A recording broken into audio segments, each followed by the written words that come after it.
The first thing I heard at 7:12 a.m. was not the soft chirp of robins or the distant drone of a passing delivery truck. It was an accusation, sharp, theatrical, and aimed directly at the front of my house, as if my porch had personally offended someone's entire moral code. I stepped onto the stoop, coffee steaming in the cup I still held, and found her. The neighborhood's self-appointed arbiter of decency, HOA Karen, with a clipboard hugged to her chest and a ridiculous, oversized ceremonial key gripped in one hand like a scepter. She stood there in the pale morning light, planting the key into my garage lock with the sort of purposeful energy people reserve for opening bank vaults or starting revolutions, and she barked at the metal as though it had refused to bow to her authority.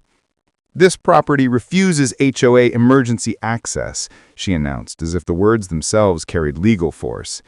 "That is a violation." My first instinct was to laugh. My second was to finish my coffee. My third, the professional reflex I'd cultivated in years on the force, was to watch and document, never intervene unnecessarily when someone was busy digging their own hole. "Karen," I said, careful and quiet, because mornings are unforgiving if you meet them with reflexive anger. "What are you doing?" She turned and thrust the key toward me with the solemnity of a priest offering communion, blinking like the universe owed her compliance. "I am conducting a mandatory compliance check," she said. "All homes must permit HOA access in case of emergency. This key is the master override. Your home is non-compliant." Non-compliant. The concept was both absurd and exquisite. A house could be compliant or otherwise, apparently, depending on the temperament of a woman in a polyester blazer. I looked at the key, an ornate thing, obviously purchased at some boutique prop shop and polished like a relic, and back at the lock, which, if I'm honest, had never before been the center of neighborhood politics. "That's decorative," I said, because truth often breaks the spell of delusion. She gasped as if I had blasphemed. "It is official," she replied, chest puffing, eyes narrowed. "I obtained it in the interest of community safety. It opens compliant properties." She shoved the key in again and twisted with a vigor that suggested she expected the lock to apologize and step aside. Nothing happened. The key did not turn, and when it refused, she let out a theatrical sigh as though the world had personally disappointed her. Then, in vintage Karen form, she reached into her bag, produced her tiny phone, and dialed 911, as if calling the authorities would transform her fantasy into statute. "Hello," she said with the calm of someone who's rehearsed her lines. "I'm reporting a homeowner refusing mandatory HOA inspection. His property is hostile and uncooperative." "Yes, immediate response is requested." She pointed at me, like a witness identifying the villain in a courtroom drama. I didn't stop her. I watched. Years of watching people fabricate courage and then collapse beneath it had taught me the virtue of patience. By the time the deputy arrived, uniformed but without lights, because this was not the kind of call that warranted an emergency response, Karen was lecturing my driveway about civic duty and the perils of architectural rebellion. Deputy Alvarez stepped out of his cruiser, took in the scene, the brass key sticking pointlessly into my door, me with my mug, Karen with her taped-together declarations, and raised an eyebrow that said plainly, "You've got to be kidding me." He listened politely while she explained in florid detail about compliance overrides, universal access mandates, and the spiritual sanctity of neighborhood harmony. When she finished, satisfied with her own rhetoric, Alvarez said two words that scattered her like a gust of cold wind. "This is sheriff's property." For a beat, the world snapped in half. She blinked, then blinked again. The clipboard fell from her hand and skittered across the concrete like a surrendered flag. The sheriff?" she stammered, each syllable a recitation of surprise she hadn't anticipated having to experience. "Yes," Alvarez confirmed, polite but blunt, and then added the legal punctuation, "You cannot forcibly enter or attempt to enter private property, and HOA rules do not provide the authority to do so." The color left her face in stages, as though her pride had been drained by a slow public leech. She tried to recover with the graceless dignity of someone being corrected in front of a congregation. "Well, Well, he should have labeled the vehicle. There should be clearer signage. Alvarez looked at me and I saw sympathy and a professional exhaustion that comes from dealing with the absurd on a regular basis. We'll document the complaint, but you can't attempt entry. She muttered something about neighbors who refuse cooperation and stalked off key in hand as if departure could stitch the frayed edges of her authority back into place. I watched her go and felt a familiar mix of bemusement and unease. People like her don't see defeat as an endpoint. They see it as a scene in which they will re-enter later, more tragic, more theatrical, armed with fresher grievances. Within 24 hours, the first wave of escalation hit. Fluorescent pink flyers reading "Urgent Community Action" plastered on lampposts and mailboxes with complete glittered edges and jagged all-caps headlines accusing my truck of being a public hazard and requesting a vote to mandate universal HOA keys for every vehicle. The tone on the flyers was equal parts earnest and performance, the kind of panic that's been laminated and stapled. Neighbors began to knock, some in amused solidarity, others in anxious curiosity. Mark from across the street handed me one and said, deadpan, "She billed me $50 for having a too aggressive bumper last week." He wasn't joking. The absurdity compounded. Fines for reflective grills, citations for menacing shadows, demands for wheel angle compliance offered with the DMV's level of procedural delusion. I started a folder, and then a binder, and then 2 binders. Photos, flyers, recorded conversations. Evidence is the antidote to narcissism. Karen's initial attempt to force a key into my garage lock was not a standalone incident. It was the opening gambit of a campaign, the first messy stroke of paint on a canvas she intended to repaint the entire street with. I knew then that patience and paperwork would be more effective weapons than temper. People like her feed on spectacle, but they collapse under the weight of documentation, community pushback, and a calm, steady application of the law. So I watched, and I gathered, and I waited, because the next move would tell me whether this was a short-lived tantrum or the beginning of something worse. And in either case, the neighborhood was about to learn the difference between imagined authority and the real thing. The morning after the Master Key disaster should have been quiet, maybe even peaceful. But neighborhoods don't heal overnight from someone trying to night garages with a decorative key, especially when the person doing it is Karen, a woman whose imagination is more dangerous than any natural disaster this county has ever recorded. I woke up hoping for calm. Instead, the first thing I saw when I opened my blinds was a bright yellow sheet taped to my mailbox with the words, "Temporary warning, property may be under investigation." Imagine starting your day learning that your house is under investigation by a one-woman government no one voted for. I walked outside, peeled the notice from the box, and before I could even read the smaller text, my neighbor Jill hurried across the street with a stack of the same papers in her hands. "She put one on everyone's mailbox," Jill whispered like we were gossiping during a church sermon. "At 6 in the morning. 6!" Apparently, Karen had embarked on a sunrise crusade, armed with tape, highlighters, and a sense of destiny. Jill looked exhausted, like she had aged 3 HOA years overnight. "What's she investigating?" I asked. Jill held up a notice with glitter outlining the corners, because Karen documents always sparkle even when they threaten your will to live. She said there was non-compliant energy radiating from your property line. She measured it with her rod thing. Right, the shower rod she believed could sense property misbehavior. Before I could respond, we heard footsteps. Fast, energized, purposeful, Karen's trademark marching stride. She rounded the corner carrying a clipboard thicker than yesterday's, her hair pinned back like she expected to deliver a State of the Union address. She approached me with the confidence of someone who believed the law was merely a suggestion. "Sheriff," she said, voice clipped, "I need a moment of your cooperation." Cooperation. An interesting choice of word considering she tried to break into my house yesterday. "I am conducting a community stability study," she continued, flipping through her papers so rapidly several sheets drifted into the street.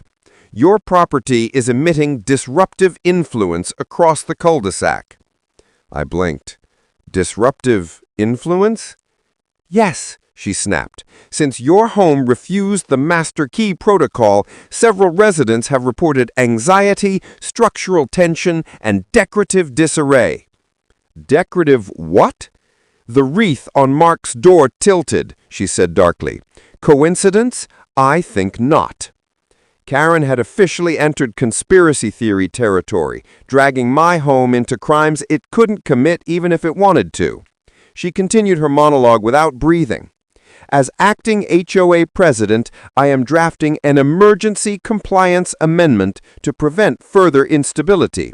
I will need full access to your home to confirm that it is not harboring non-approved design elements. I stared at her. Karen, you're not getting inside my house. She lifted her chin. That refusal will be documented. Good, I thought. Documentation is exactly what I wanted. I was building my binder like a general preparing for battle, page by ridiculous page. She looked at Jill next. And you, she said sternly, your lawn ornaments exceed acceptable whimsy thresholds. Jill opened her mouth, closed it, then walked away before she committed a crime. I watched her retreat slowly, shoulders heavy. Karen's nonsense wasn't funny for everyone. It exhausted them. And that's what bothered me most. Her antics weren't just annoying. They were wearing the neighbors down one by one. As Karen marched off to terrorize the next yard, Mark approached me, hands in his pockets, wearing the resigned look of someone who survived a minor natural disaster.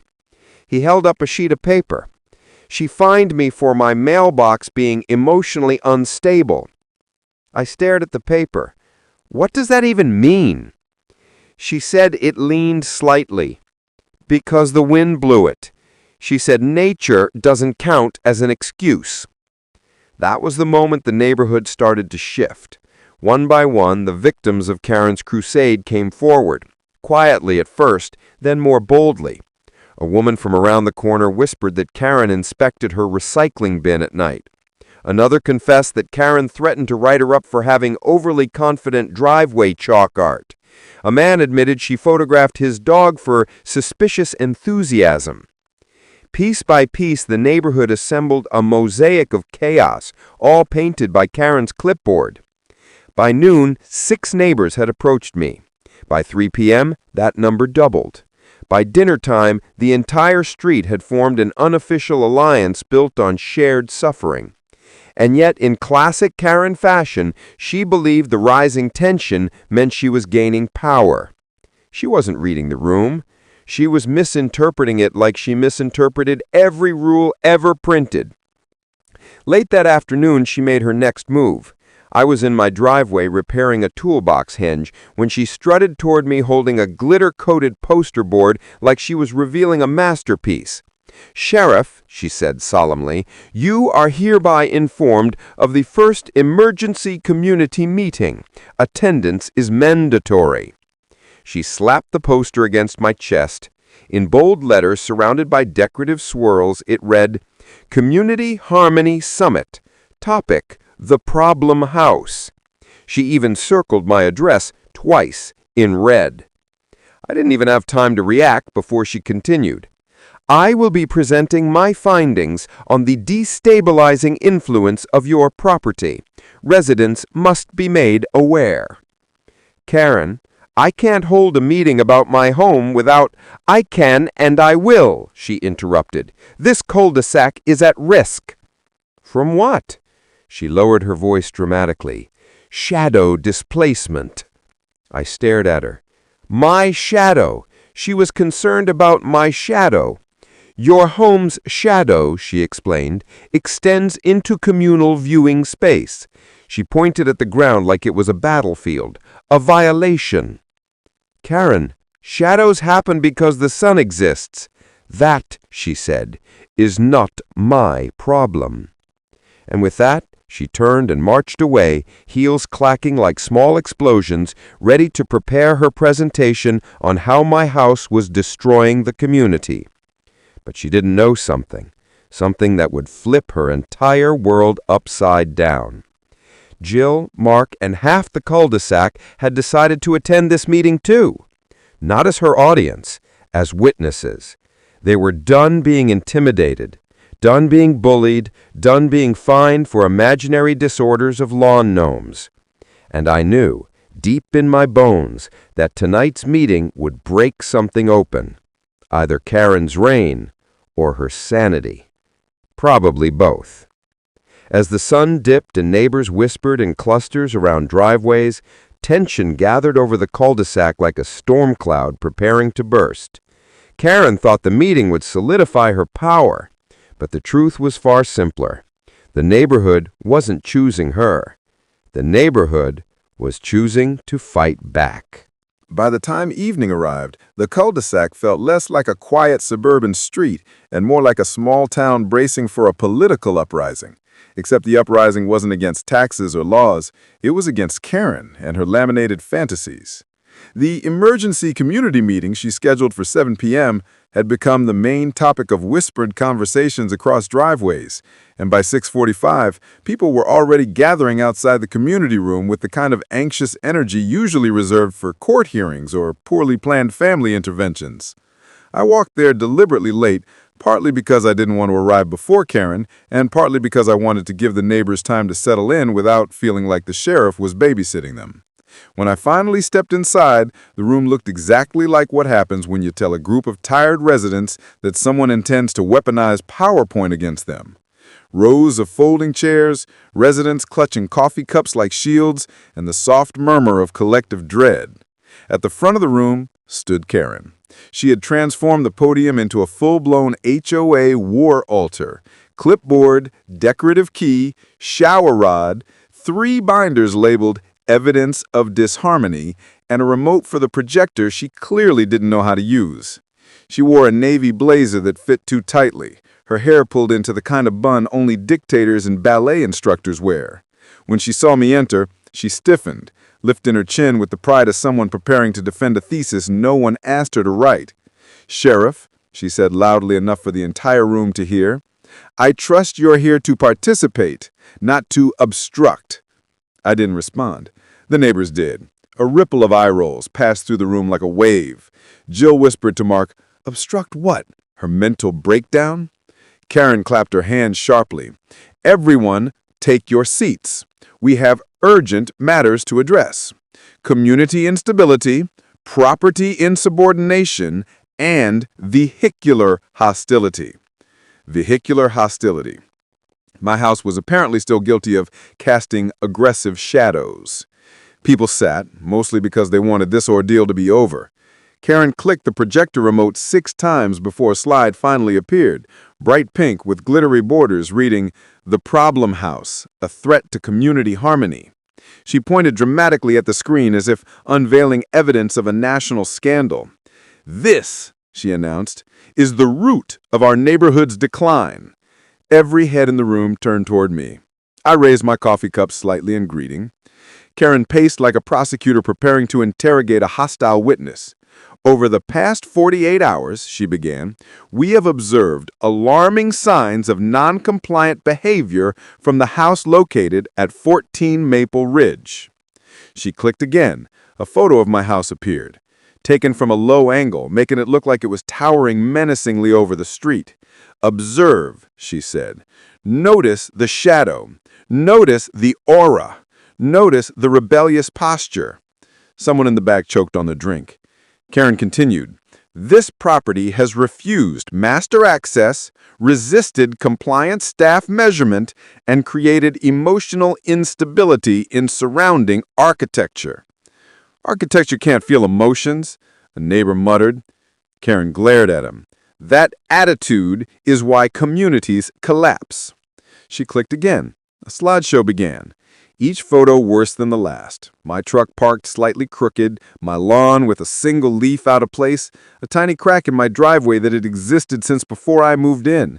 She zoomed in dramatically at each imperfection like a wildlife documentary studying a dangerous predator. "And here," she said, pointing at a grainy image of my door taken at night, "we see the property refusing to acknowledge HOA presence, a blatant violation." Joe raised her hand. Karen, houses don't acknowledge anything. Karen ignored her. She clicked again. This slide showed something new, a chart, a circle graph labeled Neighborhood Instability Factors. 60% was colored red and labeled Sheriff's Property.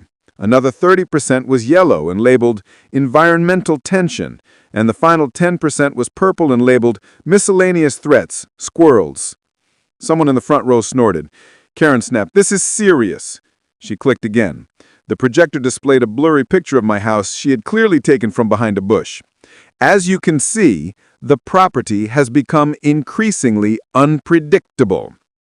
"It's a house," Mark whispered loudly. "It doesn't do anything."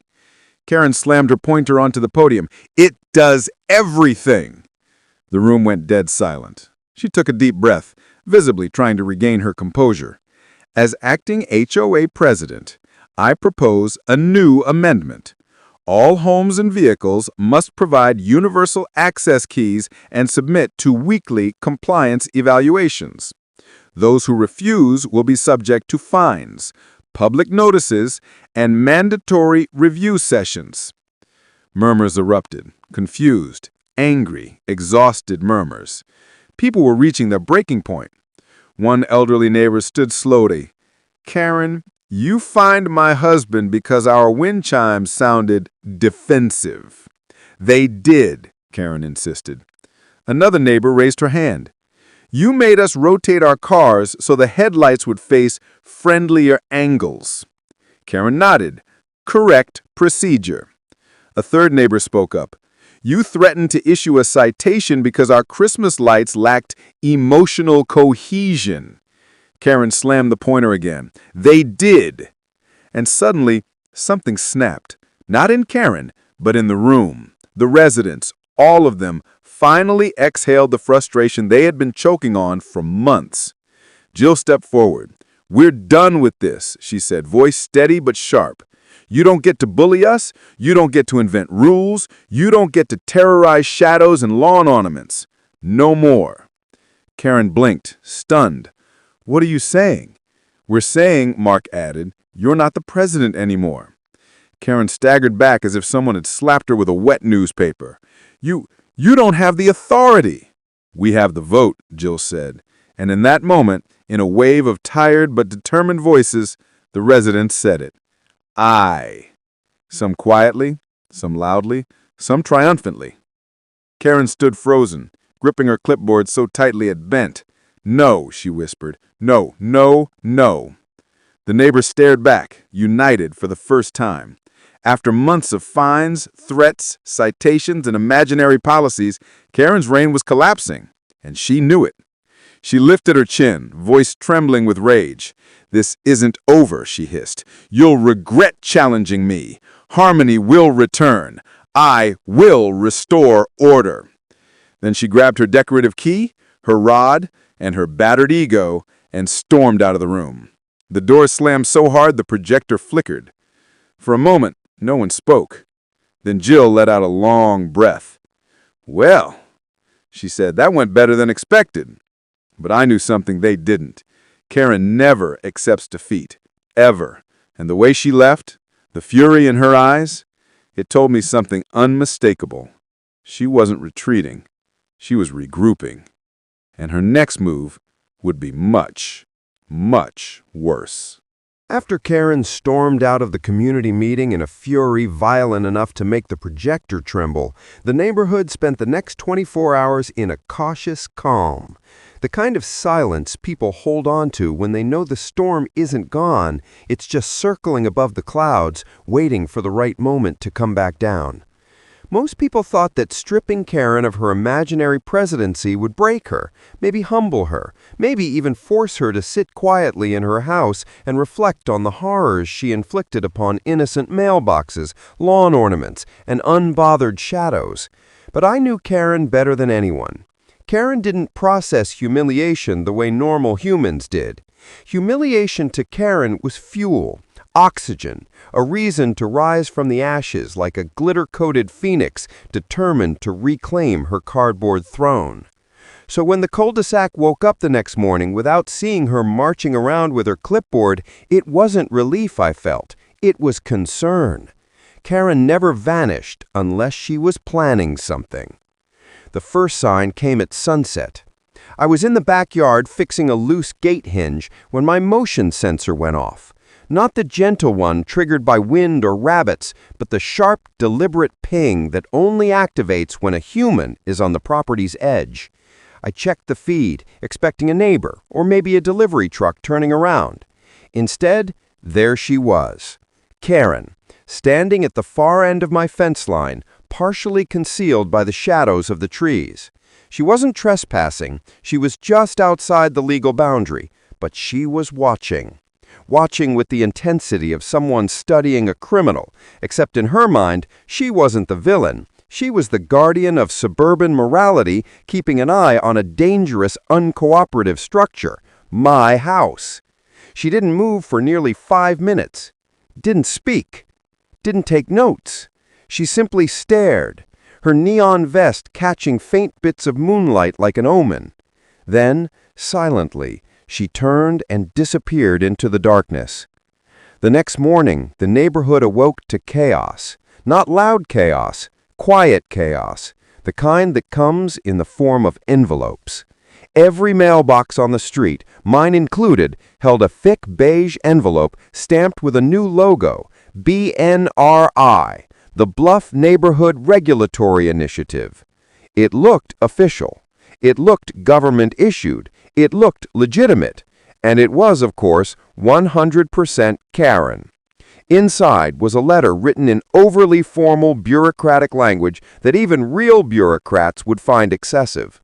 Dear resident, due to recent instability and a concerning decline in neighborhood harmony, the Bluff Neighborhood Regulatory Initiative, BNRI, is hereby established as an independent oversight authority empowered to evaluate all properties within the community. She gave herself power again, in a different costume, and this time she had escalated beyond HOA territory and into straight-up fake government agency territory.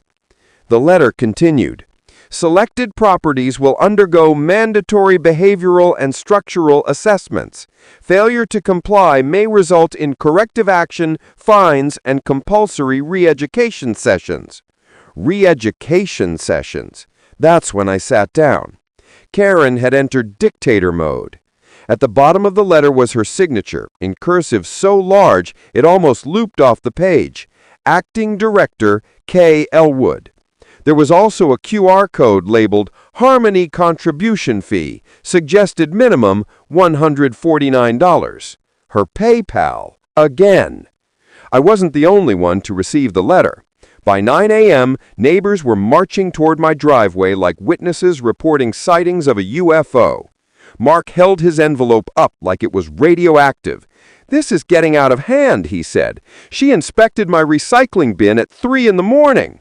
"How do you know it was 3?" I asked. "She left a handwritten note saying 3:07 a.m., recycle bin insufficiently sorted." Jill arrived next, looking like someone who had slept 0 hours. She slipped a document under my door that says my house needs an interview. A house interview. What does that even mean? But before I could respond, before the neighbors could finish venting, Karen appeared, marching down the sidewalk wearing a navy blazer and a badge she clearly printed herself. The badge said, Neighborhood Enforcement Authority, Level 1. I had never seen Level 2 or Level 3 badges before, which meant she had plans, big ones. She approached us with the confidence of a dictator returning to reclaim her empire. "Good morning, citizens," she said. "Not neighbors, citizens. I trust you all received your BNRI notices." No one answered, so she continued. "Please understand this is not personal. This is for the safety and stability of the community. Certain properties," here she stared at my house with far too much intensity, "continue to exhibit defiant energy patterns." Jill whispered, "It's a house, not a teenager." Karen ignored her. "Sheriff," she said, turning to me, "your property has been selected for an immediate compliance interview." "My property doesn't speak." "That's part of the problem," she replied with full seriousness. "Unresponsive structures are the most dangerous." I almost choked on my breath. She pressed on. "I'll be conducting a perimeter audit tonight. Be prepared." "Karen," I said calmly, "there is no BNRI." Her nostrils flared. "There is now. You can't create oversight agencies out of thin air." "I didn't," she said proudly. "I printed the badge." Mark muttered under his breath, "She's lost it." And he was right. Karen wasn't just delusional now, she was ambitious. She believed she had been denied her kingdom, so she built a new one out of laminated paper and counterfeit authority. By afternoon, more letters appeared. Some demanded access to backyards. Others required driveway alignment reports. One even accused a neighbor's rosebush of being excessively provocative.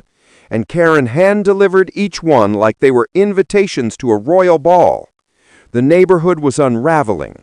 Kids were afraid to ride bikes because Karen had declared certain corners potentially non-compliant turning zones. A jogger was told her stride was aggressively rhythmic.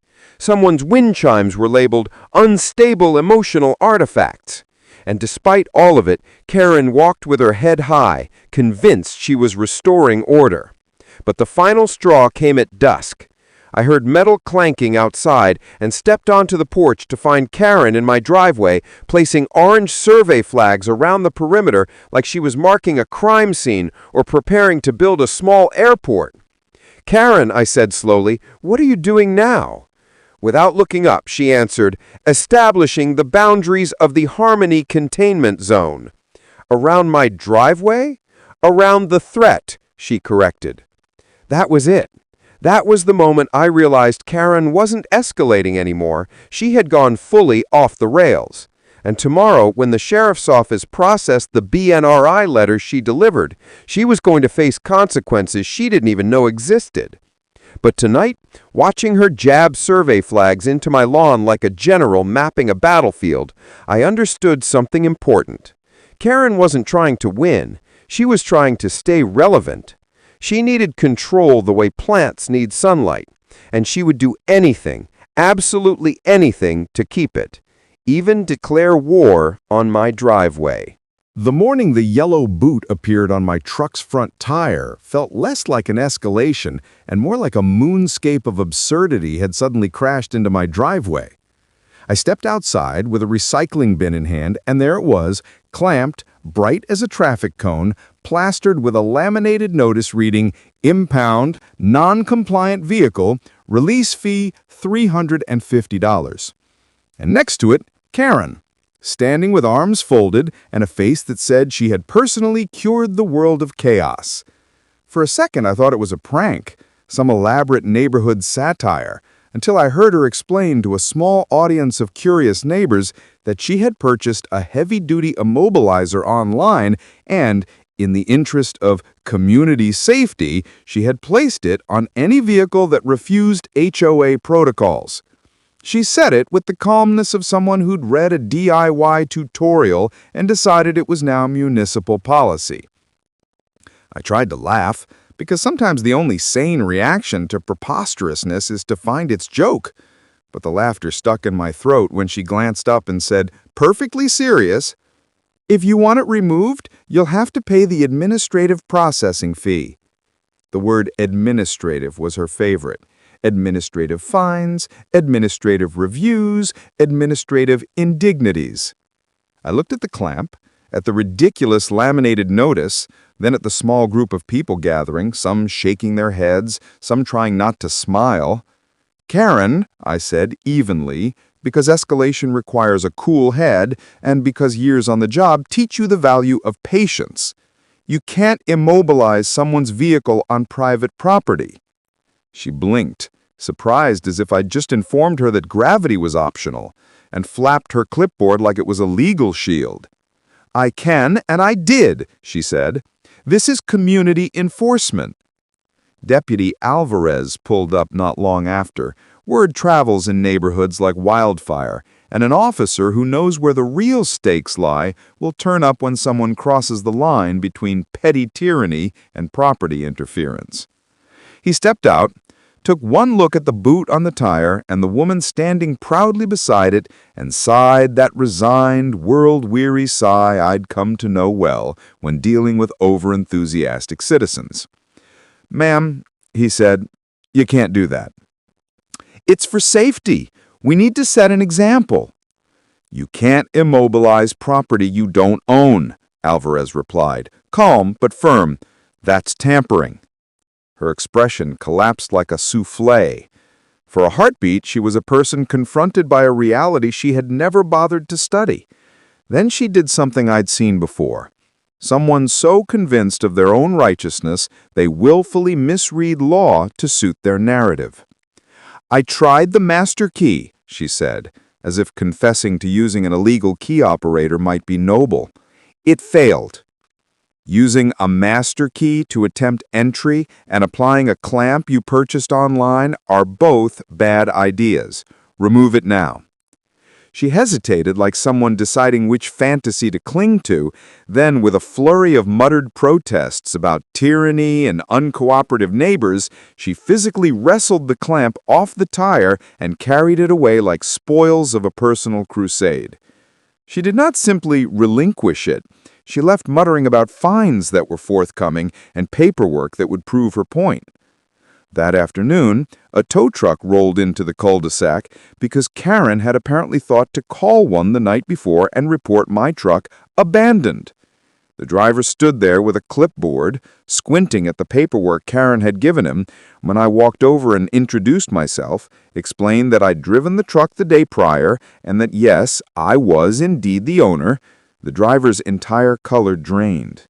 He apologized profusely, apologized to me, folded up the bogus release slip like it had no value, and drove off, shaking his head at the idea that someone could weaponize bureaucracy for personal theater. The neighborhood hummed with whispers after that. People swapped stories about the fines Karen had levied, the ridiculous reports she filed, the time she insisted a neighbor's hedge was emotionally aggressive. The accumulation of little indignities had turned into a mountain of offense. Neighbors came to me with their own stacks of paperwork, with photos of neon flyers, with screenshots of late-night messages demanding compliance fees. We organized informally. What began as shock turned into coordination. The volunteers who had once shoved leaflets into mailboxes now gathered evidence, compiled timelines, and started drafting a formal complaint to the county inspector and the sheriff's office. Jill, who had once quietly endured Karen's early antics, emerged as the de facto organizer, practical, fierce, and relentless. She listed all incidents at an evening meeting at my porch when people nodded and added their names. The mood changed from exhausted to determined, because there's a difference between being bullied and being organized against a bully. That night I received an anonymous note slipped under my door. She will keep escalating. She will test boundaries, file everything. It was advice and a warning. The next morning, Karen returned with brochures, thick, glossy brochures she had printed in color with the title, The Neighborhood Safety Initiative. They featured pie charts, bold headings, and quotes she'd pulled from local ordinances out of context. She posted them at every mailbox and glued them to the community center door, like declarations of conquest. Inside, the same old refrain: universal access keys, mandatory inspections, fees for non-compliance.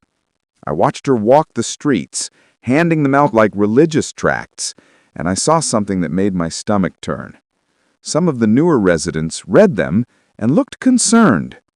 The dangerous thing about people like Karen is not only what they do, but how easily they can confuse the uncertain and bend new neighbors to their cause. That realization pushed us to act faster.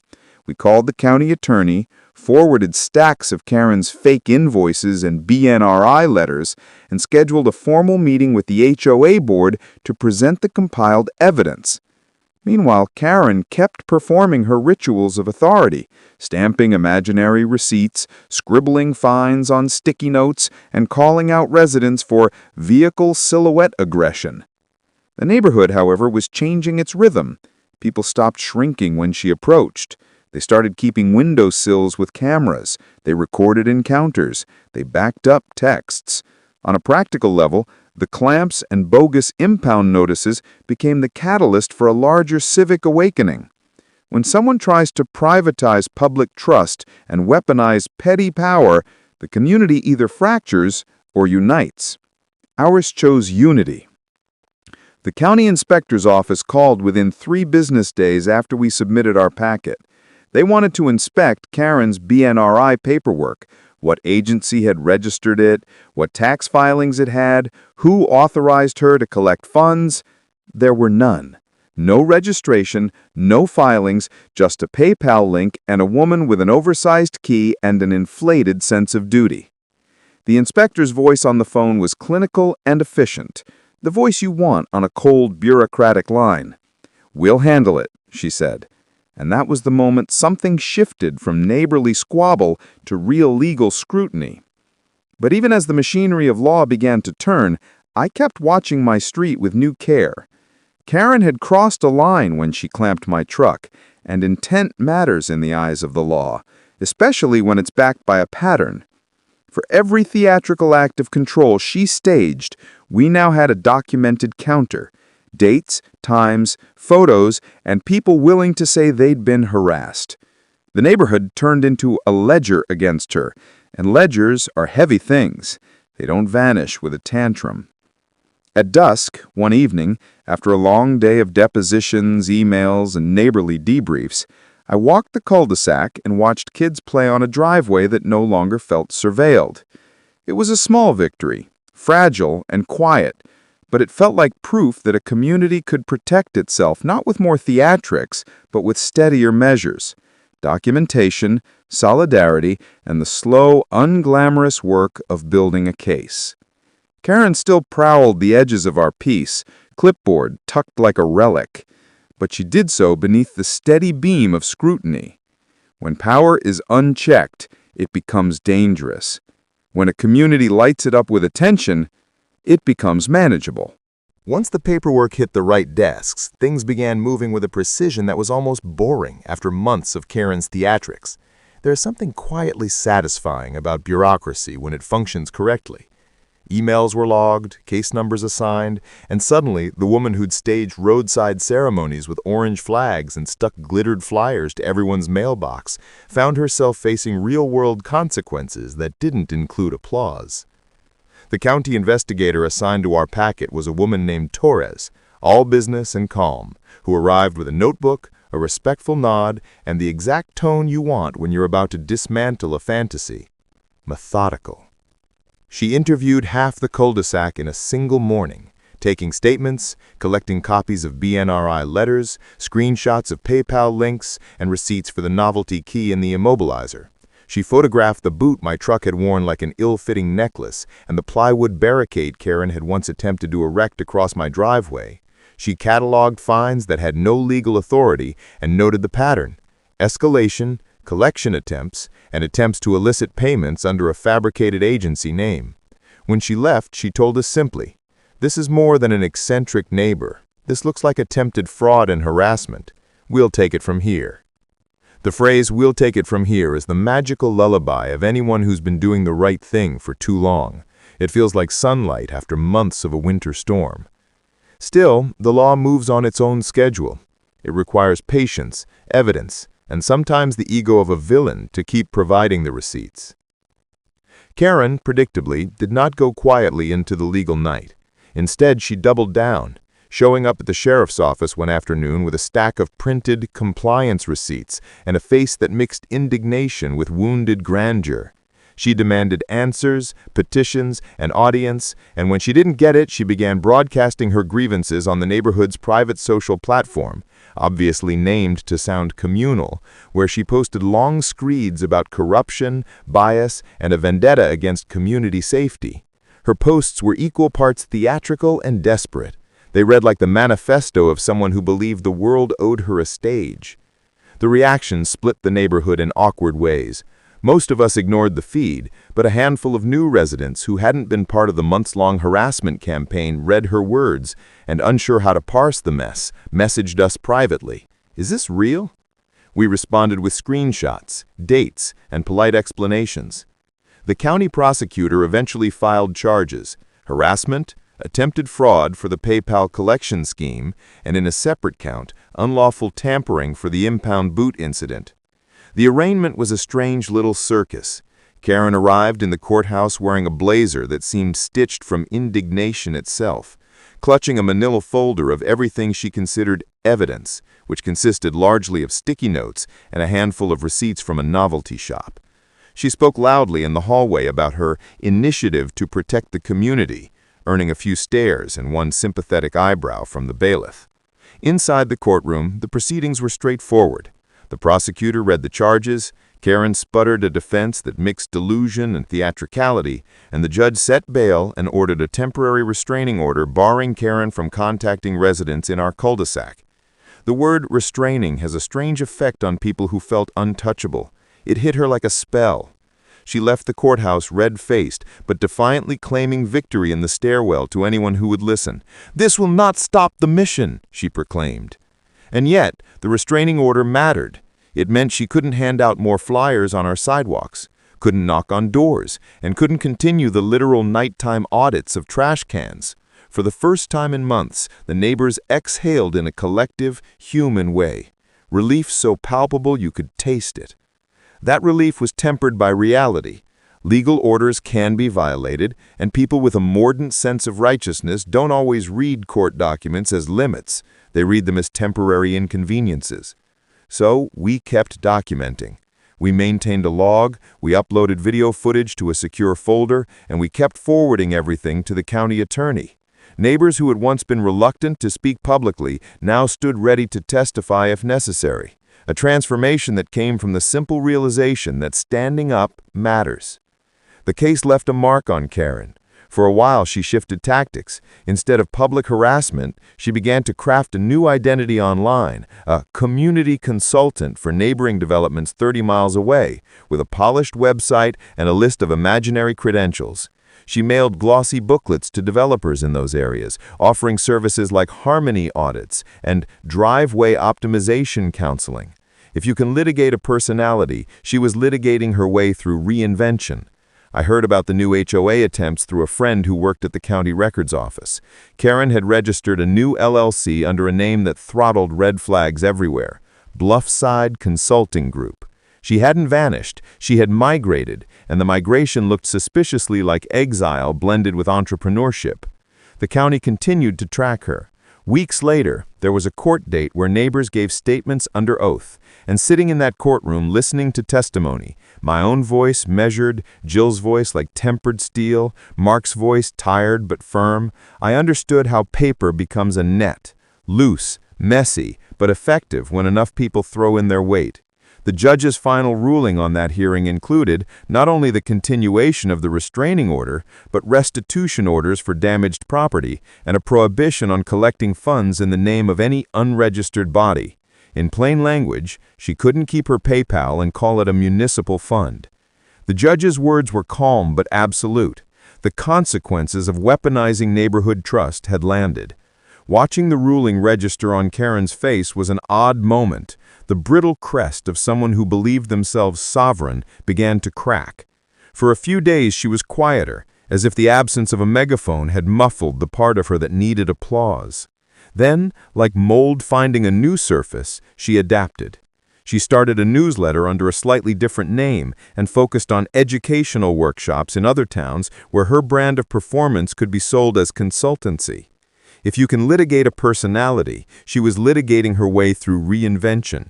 I heard about the new HOA attempts through a friend who worked at the county records office. Karen had registered a new LLC under a name that throttled red flags everywhere: Bluffside Consulting Group. She hadn't vanished, she had migrated, and the migration looked suspiciously like exile blended with entrepreneurship. The county continued to track her. Weeks later, there was a court date where neighbors gave statements under oath, and sitting in that courtroom listening to testimony, my own voice measured, Jill's voice like tempered steel, Mark's voice tired but firm, I understood how paper becomes a net, loose, messy, but effective when enough people throw in their weight. The judge's final ruling on that hearing included not only the continuation of the restraining order, but restitution orders for damaged property and a prohibition on collecting funds in the name of any unregistered body. In plain language, she couldn't keep her PayPal and call it a municipal fund. The judge's words were calm but absolute. The consequences of weaponizing neighborhood trust had landed. Watching the ruling register on Karen's face was an odd moment. The brittle crest of someone who believed themselves sovereign began to crack. For a few days she was quieter, as if the absence of a megaphone had muffled the part of her that needed applause. Then, like mold finding a new surface, she adapted.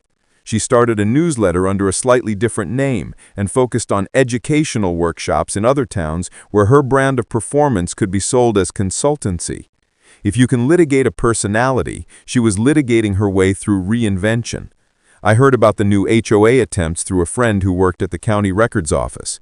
Karen had registered a new LLC under a name that throttled red flags everywhere. Bluffside Consulting Group.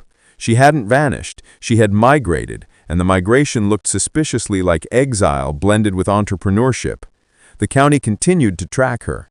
Weeks later, there was a court date where neighbors gave statements under oath, and sitting in that courtroom listening to testimony, my own voice measured, Jill's voice like tempered steel, Mark's voice tired but firm, I understood how paper becomes a net, loose, messy, but effective when enough people throw in their weight. The judge's final ruling on that hearing included not only the continuation of the restraining order, but restitution orders for damaged property and a prohibition on collecting funds in the name of any unregistered body.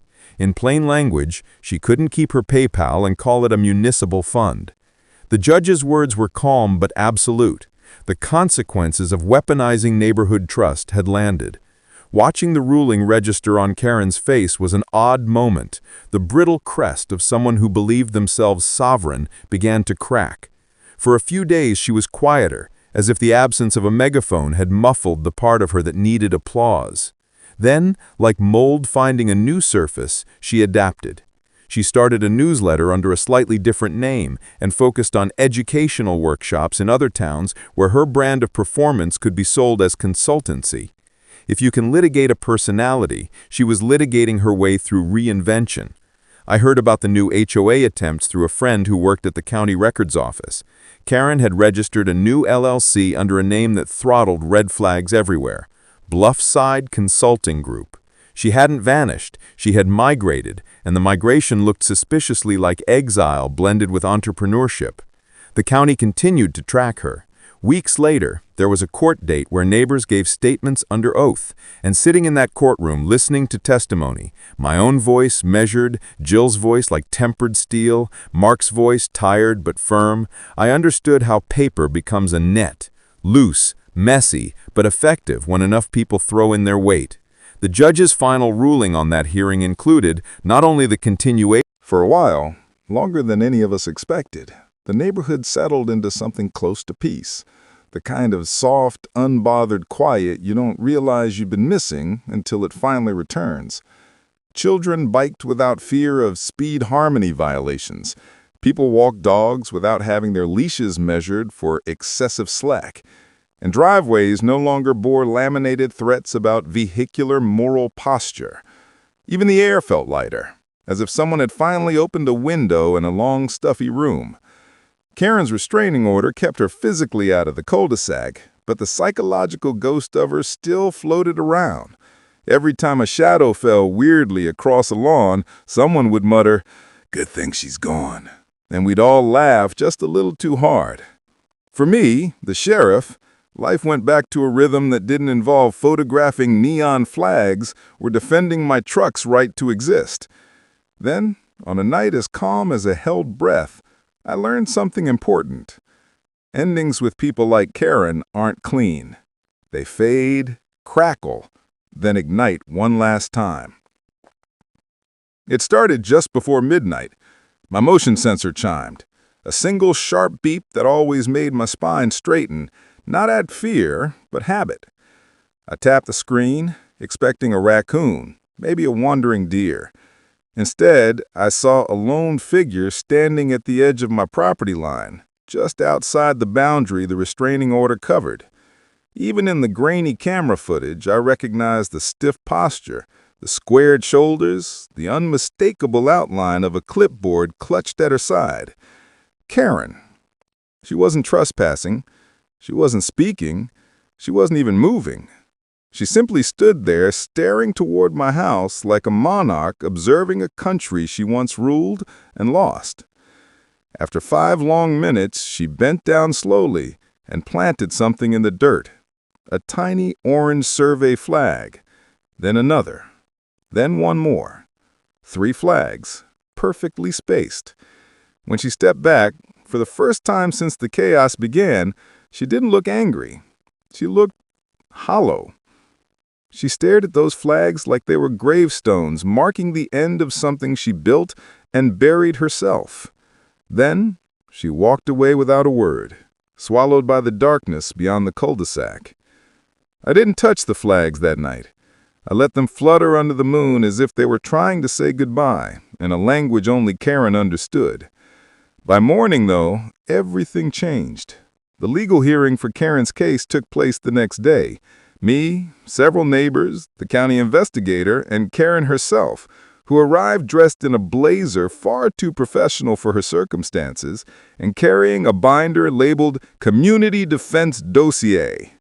She spoke passionately, too passionately, about harmony, order, non-compliant homes, and how she alone had tried to save the neighborhood from architectural rebellion. But passion doesn't trump evidence, and her binder full of hand-scribbled infractions didn't stand a chance against actual documentation, timestamps, videos, screenshots, and 40 pages of resident testimonies. The judge listened for 20 minutes, expression unreadable, before issuing the ruling. Karen was to cease all regulatory activity permanently. She was barred from establishing any further initiatives. She was fined for fraudulent fee collection attempts, and the restraining order, already restrictive, was extended for 2 full years. When the gavel fell, Karen didn't shout, didn't cry, didn't even argue. She simply closed her binder, nodded stiffly, and left the courtroom like someone walking away from a burning building she finally realized she had lit herself.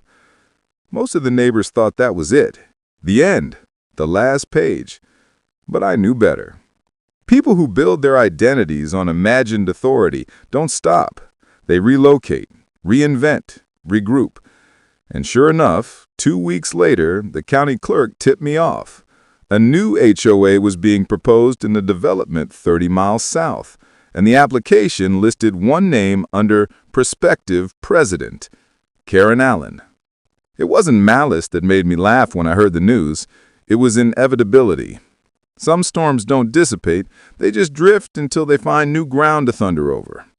That afternoon, I went home, walked to the edge of my lawn, and finally pulled up the 3 orange flags she'd left behind. They came out of the soil easily, like they were never planted deep enough to take hold. I tossed them into a cardboard evidence box already filled with relics of her reign, a fake citation for shadow displacement, a pink flyer accusing my house of rebellious intent, the absurd novelty master key she once tried to force into my garage door, all symbols of a battle I never wanted, but was forced to fight because someone with a clipboard decided she could rewrite reality to suit her whims. That evening, as the sun dipped behind the ridge and the neighborhood glowed the warm gold of late peace, Jill and Mark came by. We sat on my porch drinking lemonade, the way neighbors should, without fear of laminated threats or surprise inspections. Kids played in the distance, wind chimes tinkled, dogs barked freely, small sounds of a community healing. Jill nudged me. "Do you think she'll come back?" "No," I said. "Not here." "But somewhere else?" Mark asked. I nodded. People like Karen don't disappear. They just look for new places to matter. For a while, we sat in thoughtful silence, letting the breeze wash away the last fragments of tension.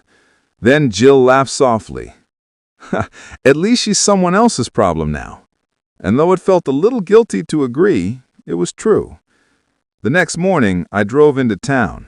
The road curved gently around the lake, calm and familiar. As I passed the tree line, I realized something.